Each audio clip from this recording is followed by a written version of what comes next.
नमस्कार सर्वांना. स्वागत आहे आपले इट्स बडी ब्रो या चॅनलवरती.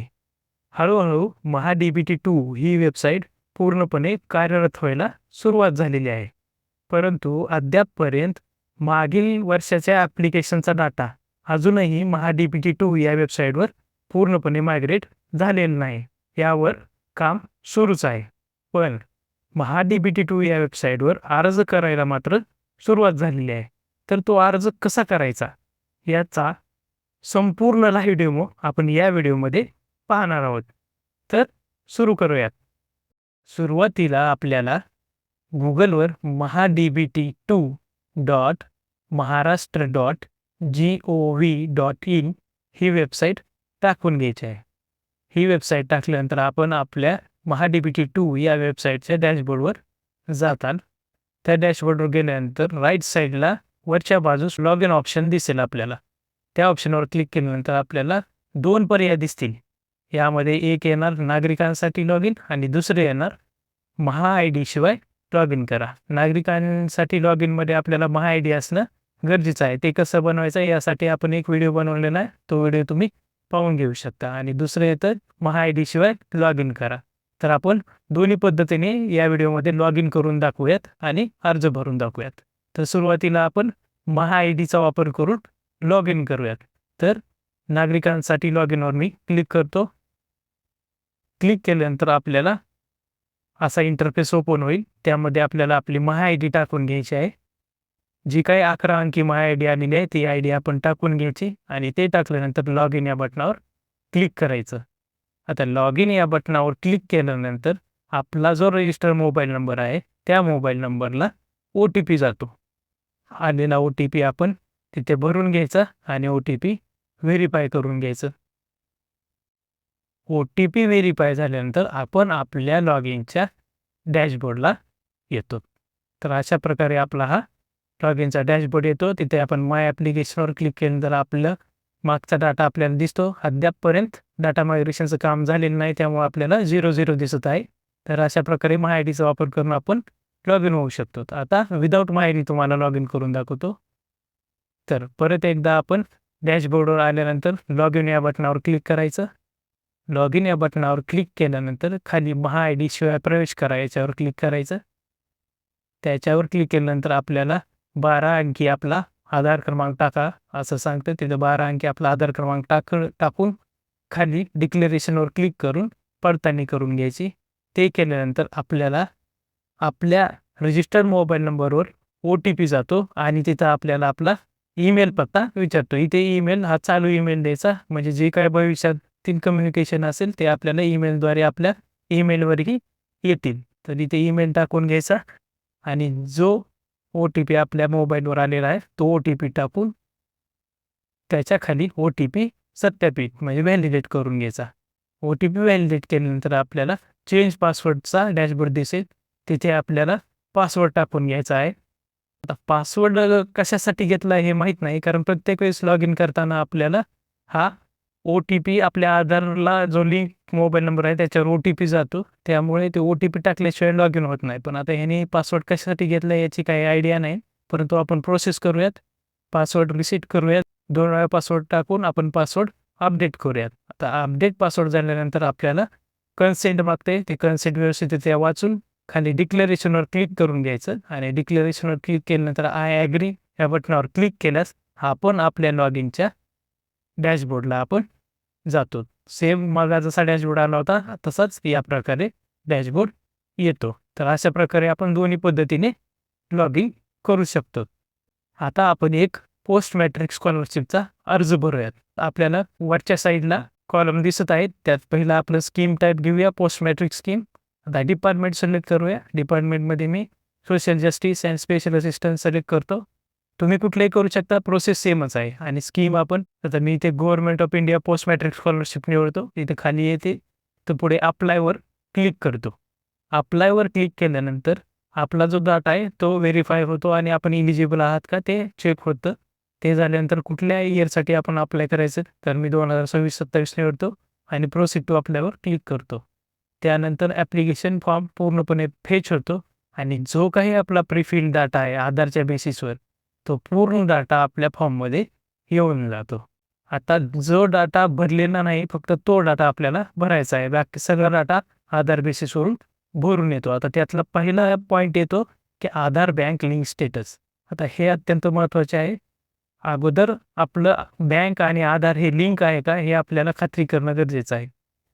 इथे येस करणं आवश्यक आहे.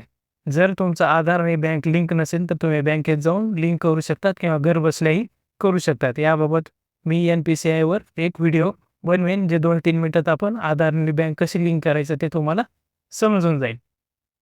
ठीक आहे. आता हे इथे मी येस करतो. हे केल्यानंतर आपल्याला खाली मोबाईल नंबर व्हेरिफाय करायचा आहे. आता रजिस्टर मोबाईल नंबर जो आहे तोच मोबाईल नंबर टाकायचा आणि त्याच्यावर OTP जातो. तो OTP आपल्याला आलेला OTP भरून घेऊन व्हेरिफाय करून घ्यायचा OTP. तर OTP व्हेरिफाय झाल्यानंतर खाली पुढची टॅब येते ती म्हणजे अपार आय-डी. आता अपार आय-डी आपल्याला मॅन्डेटरी नाही त्यामुळे ते ब्लँक ठेवायचं. त्यानंतर 10वीच्या मार्क मेमोवरील आपलं जे पूर्ण नाव आहे जसंच तसं ते नाव आपण लिहून घ्यायचं. पूर्णपणे व्यवस्थितरित्या नाव ते लिहून घ्यायचं. त्यानंतर रिलिजन विचारत आहे. तर रिलिजन जे आहे ते आपण सिलेक्ट करूया. मी सिलेक्ट करतो. त्यानंतर येते कास्ट कॅटेगरी. कास्ट कॅटेगरी येणारी असते. तुमची जी काही कास्ट कॅटेगरी असेल ते तुम्ही टाकू शकता. आता ही स्कीम SCसाठी आहे त्यामुळे मी SC सिलेक्ट करतो. त्यानंतर कास्ट जी काही सब कास्ट आहे ती आपण सिलेक्ट करून घ्यायची.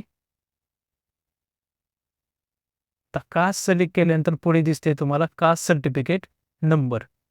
ह्यामध्ये तुम्ही तुमचं जी काही कास्ट सर्टिफिकेट आहे त्यातील फक्त नंबर टाकायचा आहे आणि पुढे फेच करायचा आहे. ते फेच नंबर टाकलं की ऑटोमॅटिक तुमचं कास्ट सर्टिफिकेट फेच होतं आहे. आता सध्या वेबसाईटवर काम चालू असल्यामुळे ते फेच होत नाही आहे. त्यामुळे आपण कास्ट सर्टिफिकेट मॅन्युअली अपलोड करायचं. ठीक आहे. तर कास्ट सर्टिफिकेट नंबर टाकून घ्यायचा. तो नंबर टाकल्यानंतर खाली कास्ट सर्टिफिकेट मग चूज फाईल करायचे. तर चूज फाईलमध्ये आपलं जे कास्ट सर्टिफिकेट आहे ते आपण अपलोड करून घ्यायचं. यामध्ये एक लक्षात ठेवायचं कास्ट सर्टिफिकेट किंवा कुठलंही डॉक्युमेंट 5 MB जास्त साईज असलेलं चालणार नाही. साईज त्याची 5 MB कमी असणं अत्यंत आवश्यक आहे. त्यानंतर पुढे डोमेसाईल सर्टिफिकेट. डोमेसाईल सर्टिफिकेटसाठी आपल्याला अगोदर विचारते तुम्ही महाराष्ट्र किंवा महाराष्ट्र कर्नाटक बॉर्डरचे आहात का तर येस करायचं. त्यानंतर डोमेसाईल सर्टिफिकेट नंबर टाकून घ्यायचा. सेम कास्ट सर्टिफिकेट नंबरसारखीच प्रोसिजर. जे काय आपलं डोमेसाईल सर्टिफिकेट आहे तिथं लेफ्ट साईडला आउटवर्ड नंबर असतो तो नंबर टाकून घ्यायचा. तो नंबर टाकला की फेच करू शकता तुम्ही किंवा मॅन्युअली पण अपलोड करू शकता. सध्या ती सर्व्हिस बंद आहे त्यामुळे मी मॅन्युअली अपलोड करतो किंवा आपण डिजिलॉकर थ्रू सुद्धा डॉक्युमेंट अपलोड करू शकतो. तर मी मॅन्युअली अपलोड करतो. आता डोमेसाईल सर्टिफिकेट झाल्यानंतर आपलं जे इन्कम आहे ते इन्कम टाकून घ्यायचं. जे काही इन्कम असेल ते टाकून घ्यायचं. तर मी इथे टाकत आहे 50,000. त्यानंतर आपल्याकडे नॉन क्रिमिनल सर्टिफिकेट आहे का तर मी इथे नो सिलेक्ट करतो कारण माझ्याकडे नाही आहे. त्यानंतर इन्कम सर्टिफिकेटचा नंबर. आता जे काय आपली इन्कम सर्टिफिकेट आहे त्याच्यावर पण आपला आउटवर्ड नंबर असतो तो नंबर टाकून घ्यायचा. तो नंबर टाकल्यानंतर तुम्ही फेचही करू शकता किंवा मॅन्युअली टाकू शकता किंवा डिजिलॉकरचाही वापर करून ते इन्कम सर्टिफिकेट अपलोड करू शकता. मी मॅन्युअली करत आहे. इथं मॅन्युअली मी फाईल सिलेक्ट करून डॉक्युमेंट अपलोड करतो. एवढंच लक्षात ठेवा फाईलची मॅक्झिमम साईज ही 5 MB चालते. त्यानंतर खाली डिसेबिलिटीची डिटेल्स लिहायची. डिसेबिलिटी आहे का नो. त्यानंतर पॅरेंटची माहिती. आता इज आयदर पॅरेंट आलं आहे म्हणजे आई किंवा वडील यापैकी कुठलाही पॅरेंट आलं आहे का असेल तर येस नसेल तर नो म्हणून टाकायचं. येस करूयात. फादरचं नेम टाकून घ्यायचं. त्यानंतर मदरचं नेम टाकून घ्यायचं आणि पॅरेंटचा मोबाईल नंबर. तिथे तुम्ही वडिलाचा किंवा आईचा कोणाचाही नंबर देऊ शकता. त्यामध्ये तुम्हाला OTP जातो तो व्हेरीफाय करून घेणं अनिवार्य आहे. टाकलेल्या मोबाईल नंबर OTP जातो. तो OTP आलेला OTP आपण टाकून घ्यायचं आणि व्हेरीफाय OTP करून घ्यायचं. त्यानंतर पुढे आपलं जे काय ॲड्रेस डिटेल्स आहेत ते आपण भरून घ्यायचे. जे काय कम्युनिकेशनचा ॲड्रेस आहे तो तुम्ही भरू शकता. सध्या जिथे राहता तो भरून घ्यायचा. ॲड्रेसमध्ये स्टेट ऑटोमॅटिक येईल. डिस्ट्रिक्ट जे आहे ते भरून घ्यायचं. तालुका जे आहे तो भरून घ्यायचा आणि गाव जो आहे तो खाली आलेल्या ड्रॉपडाऊनपैकी सिलेक्ट करून घ्यायचा. पिनकोड हा ऑटोमॅटिक आधारवरून येऊन जातो. तर अशा प्रकारे आपण आपली पर्सनल डिटेल्स भरून घ्यायचे. आता ही पर्सनल डिटेल्स झाल्यानंतर आपल्याला आपले करंट कोर्सचे डिटेल्स भरायचे आहेत. करंट कोर्सचे डिटेल्स भरताना सुरुवातीला ॲडमिशन इयर, आता मी 26-27चा फॉर्म काउंट करत आहे, त्यामुळे ॲडमिशन इयर मी इथे 2026 सिलेक्ट करतो. इन्स्टिट्यूटचं state Maharashtra, institute district Pune, त्यानंतर इन्स्टिट्यूटचा तालुका पुणे सिटी, ते डेमोसाठी भरत आहे. त्यानंतर क्वालिफिकेशन लेवल माझा अंडर ग्रॅज्युएट कोर्स आहे. त्यानंतर स्ट्रीम सायन्स, कॉलेजचं नेम खाली ऑटोमॅटिक ड्रॉपडाऊनमध्ये तुम्हाला कॉलेजचे नाव दिसून जाईल, ते कॉलेज सिलेक्ट करायचं. आता इथे एक महत्त्वाची गोष्ट आहे, बऱ्याच शहरामधील कॉलेज अद्यापपर्यंत MHA-DBT-2 या पोर्टलवर फेच झालेली नाही, त्यामुळे घाबरायचं नाही किंवा काळजी करायची नाही. डाटा ऑटोमॅटिक MHA-DBT-2वर जेव्हा फेच होईल त्यानंतरच आपण फॉर्म भरायचा आहे. ते पुढील काही दिवसात ऑटोमॅटिक डाटा फेच होऊन जाईल, त्यामुळं घाबरायचं नाही, तोपर्यंत थांबायचं आहे, त्यानंतरच फॉर्म भरायचा आहे. तर इथे आता परत कोर्स नेम मी सिलेक्ट करतो, BSc बायोटेक्नॉलॉजी. कोर्स नेम टाकल्यानंतर ॲडमिशन टाईप, आता ॲडमिशन कसं झालं आहे, आता या कोर्ससाठी कॅप राऊंडची आवश्यकता नसते, त्यामुळे याचं admission me through government admission करून टाकतो. त्यानंतर ॲडमिशन इयर माझं फर्स्ट इयर आहे, तर फर्स्ट इयर लिहिणार. त्यानंतर ॲडमिशनची डेट मी जूनमधली टाकतो, 3/6/2026. फीस कुठली पेड केली असेल तर फीस तिथे टाकायची, नसेल तर 0 लिहायचं. त्यानंतर प्रोफेशनल कोर्स आहे, ऑटोमॅटिक फी नो येणार. ॲडमिशन कुठल्या पद्धतीने झालेलं आहे, आपलं रिझर्व्ह कॅटेगरीमध्ये झालं आहे तर रिझर्व्ह कॅटेगरी करूयात. आणि गॅप आहे का, कुठला गॅप असेल तर तिथं गॅप मेन्शन करा, नसेल तर 0 टाकून द्यायचं. तर हे होते आपले करंट डिटेल्स. आता यानंतरची पुढची टर्म येते ती म्हणजे पास्ट क्वालिफिकेशनची इन्फॉर्मेशन. पास्ट क्वालिफिकेशन डिटेल भरताना सुरुवातीलाच विचारतंय की is your previous high school in Maharashtra, yes. इन्स्टिट्यूटचं स्टेट ऑटोमॅटिक महाराष्ट्र येऊन जाईल. डिस्ट्रिक्ट म्हणजे ज्या जिल्ह्यामध्ये आपलं शिक्षण झालेलं आहे त्या जिल्ह्याची माहिती भरायची. आता मी इथं फक्त 12वीचे डिटेल्स भरतो. डिस्ट्रिक्ट सिलेक्ट करायचा, डिस्ट्रिक्ट सिलेक्ट झाल्यानंतर इन्स्टिट्यूट ज्या तालुक्यात आहे तो तालुका सिलेक्ट करायचा. त्यानंतर क्वालिफिकेशन लेवल मी इथे 12वी सिलेक्ट करतो. आता हा व्हिडिओ मोठा होत आहे, त्यामुळे मी फक्त 12वीचे डिटेल्स अपलोड करून दाखवतो, म्हणजे व्हिडिओ शॉर्टमध्ये समजून जाईल. तुम्ही इथे 10वी आणि 12वी दोन्ही डिटेल्स अपलोड करायचे आहेत, मी फक्त 12वीचे डिटेल्स अपलोड करत आहे. त्यानंतर स्ट्रीम सिलेक्ट करायची, स्ट्रीम येते सायन्स. त्यानंतर कॉलेजचं नेम खाली ऑटोमॅटिक कॉलेज नेम तुम्हाला फेच होऊन जातील, तुमचं नाव टाकून घ्यायचं, डिटेल्स ऑटोमॅटिक फेच होतात ते सिलेक्ट करायचं. कोर्स कुठला होता, 12वी सायन्स. त्यानंतर बोर्ड महाराष्ट्र बोर्ड, आणि पास कुठल्या वर्षी झालं, ऑब्वियसली 2026 जे काही पासिंग इयर असेल ते इयर तुम्ही टाकून घ्यायचं आणि खाली मार्कशीट अपलोड करून घ्यायचं. तर ही झाली पास क्वालिफिकेशनची इन्फॉर्मेशन. यात तुम्ही नंतर 10वीचे डिटेल्स पण अपलोड करू शकतात. मी इथे फक्त 12वीचे डिटेल्स अपलोड करत आहे. आता नेक्स्ट पुढे येते अदर डिटेल्स. अदर डिटेल्समध्ये सुरुवातच आहे बेनिफिशरीची कॅटेगरी, म्हणजे तुम्ही डे स्कॉलर आहात का हॉस्टेलर आहात. जर हॉस्टेलमध्ये राहत असाल तर हॉस्टेलर म्हणायचं, आणि हॉस्टेलमध्ये राहत नसाल तर डे स्कॉलरमध्ये तुम्ही मोडता, त्यामुळे डे स्कॉलर सिलेक्ट करायचं. या स्कॉलरशिपचा दुसरी कुठली स्कॉलरशिप घेतली आहे का त्यानंतर विचारत आहे, तर आपण कुठली स्कॉलरशिप घेत नाही, त्यामुळे नो म्हणून टाकूया. त्याच्याखाली ॲडिशनल डिटेल्समध्ये 11वी आणि 12वी सेम कॉलेजमध्ये झाले का, तर यस. स्वयं आणि स्वाधार ॲप्लिकेशन ID, आता सध्या स्वयं आणि स्वाधार ॲप्लिकेशन ID जर तुम्ही लाभ घेत असाल तर तिथे तुमच्या फॉर्मवरची ID टाकू शकता, नसेल तर 0 टाका किंवा डॅश करून टाका. त्यानंतर रेशन कार्ड अपलोड करून टाकायचे. आता रेशन कार्ड अपलोड करताना तुम्ही मॅन्युअली पण अपलोड करू शकतो किंवा डिजिलॉकरमध्ये सुद्धा अपलोड करू शकतो. डिजिलॉकरमध्ये अपलोड करताना फक्त तिथं तुम्हाला डिजिलॉकरचा सिम्बॉल दिसते, त्याच्यावर क्लिक करायचं, ते ऑटोमॅटिक तुम्हाला साइन इन पोर्टलवर घेऊन जाते. त्यानुसार मोबाईल नंबर टाकून तुम्ही साइन इन करून डॉक्युमेंट्स अपलोड करू शकता. जिथे तुम्हाला डिजिलॉकरचा सिम्बॉल दिसतो तिथे तुम्ही डॉक्युमेंट ऑटोमॅटिक अपलोड होऊ शकतात डिजिलॉकरमध्ये. फक्त डिजिलॉकरला डॉक्युमेंट्स ऑलरेडी तुम्ही अपलोड केलेले असणे गरजेचं आहे. तर त्यानंतर येते कास्ट व्हॅलिडिटी. कास्ट व्हॅलिडिटी सर्टिफिकेटवरचा नंबर तुम्ही जे टाकून घ्यायचा.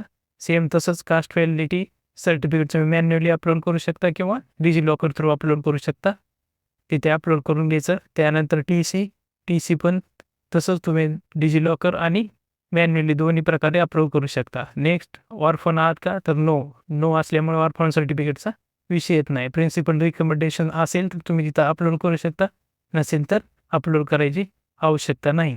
त्यानंतर खाली तुम्हाला तुमचे डिक्लेरेशन व्यवस्थितरित्या वाचून घ्यायचे आहेत आणि ते डिक्लेरेशन वाचल्यानंतर खाली डिक्लेरेशन बॉक्सवर क्लिक करायचं आहे, जिथे तुम्ही म्हणत आहात की मी माझे पूर्ण डिक्लेरेशन वाचले आहेत आणि मी त्याच्याशी सहमत आहे. आणि ते क्लिक केल्यानंतर सेव्ह ॲज ड्राफ्ट करून घ्यायचं. म्हणजे तुमचा जो फॉर्म आहे तो ड्राफ्ट फॉर्मॅटमध्ये सेव्ह होतो आणि तो सेव्ह झाल्यानंतर तुम्ही प्रिव्ह्यू ॲप्लिकेशन करायचं. जेणेकरून तुम्ही भरलेली सर्व माहिती परत एकदा व्यवस्थितरित्या क्रॉस चेक करून घ्यायची आणि जेव्हा तुम्ही भरलेले सर्व माहितीची पडताळणी झाल्यानंतर तुम्हाला 100% वाटतं की आपण फॉर्म व्यवस्थितरित्या भरलेला आहे किंवा यामध्ये काही बदल नाही, तेव्हा तुम्ही तो फॉर्म सबमिट या बटनावर क्लिक करून फॉर्म सबमिट करू शकतो आणि त्या बटनावर क्लिक केल्यानंतर तुमचा त्या वर्षीचा ॲप्लिकेशन फॉर्म सबमिट होऊन जातो.